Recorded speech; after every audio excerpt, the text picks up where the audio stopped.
Bangladesh test সিরিজের খবর শুরুতে আশা দেখালো আবারও ব্যর্থ বাংলাদেশের মিডল অর্ডার।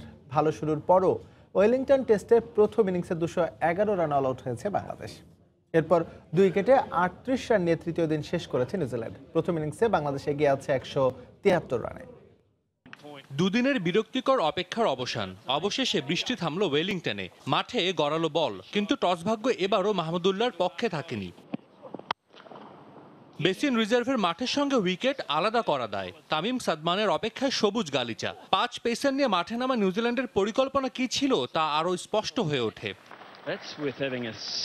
তবে বোল্ট সাউদির আক্রমণ সাবলীলভাবে সামলেছেন তামিম সাদমান। পিচ থেকে খুব একটা সুবিধা নিতে পারেননি কিউই পেসাররা। তামিম সাদমান খেলেছেন ভয়ডরহীন। কিউই পেসারদের চ্যালেঞ্জ সামলে টানা তৃতীয় ইনিংসে 50 স্কোর আসে তামিম সাদমানের ওপেনিং জুটি থেকে। দক্ষিণ আফ্রিকার পর নিউজিল্যান্ডের মাটিতে দ্বিতীয় সফরকারী দল হিসেবে এই কীর্তি গড়েন তারা। সাদমান আউট হলে 75 রানে ভাঙে এই জুটি। কিউই পেসারদের শাসন করে সিরিজে দ্বিতীয় 50 তুলে নেন তামিম ইকবাল। তবে হঠাৎই ছন্দপতন। তামিমের ব্যক্তিগত সাফল্যকে দলীয় রূপ দিতে পারেনি বাংলাদেশ। ওয়াগনারের একের পর এক শর্ট বল বাংলাদেশের জন্য হয়ে ওঠে মরণাস্ত্র। মুমিনুল আউট হন ব্যক্তিগত 15 রানে। ওয়ানডে সিরিজে দারুণ প্রতিশ্রুতি দেখানো মিঠুন টেস্টে ব্যর্থ।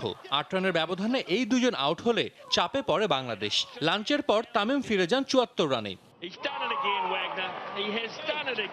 আগের ম্যাচে 2 সেঞ্চুরিয়ান সৌম্য মাহমুদুল্লাহ ভরসা বাংলাদেশের। এই দুজনের ব্যাট আশা দেখালেও তা দীর্ঘশ্বাসে পরিণত হতে বেশি সময়ও নেয়নি। বাজে শট খেলে আউট হন সৌম্য, স্বচ্ছন্দে ব্যাট করতেই পারেননি মাহমুদুল্লাহ।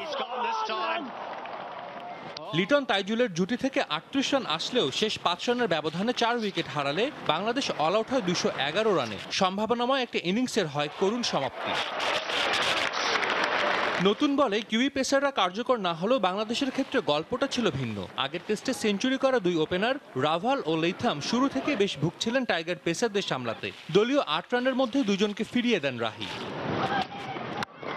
উইলিয়ামসন টেইলর ইনিংস গড়া শুরু করলেও আবারও বাদ সাধে বৃষ্টি। দিনের খেলা আধা ঘন্টা আগে শুরু হলেও বৃষ্টির জন্য নির্ধারিত সময়ের আগেই বন্ধ হয় তৃতীয় দিনের খেলা। সাজিদ মুস্তাহিদ, সময় সংবাদ।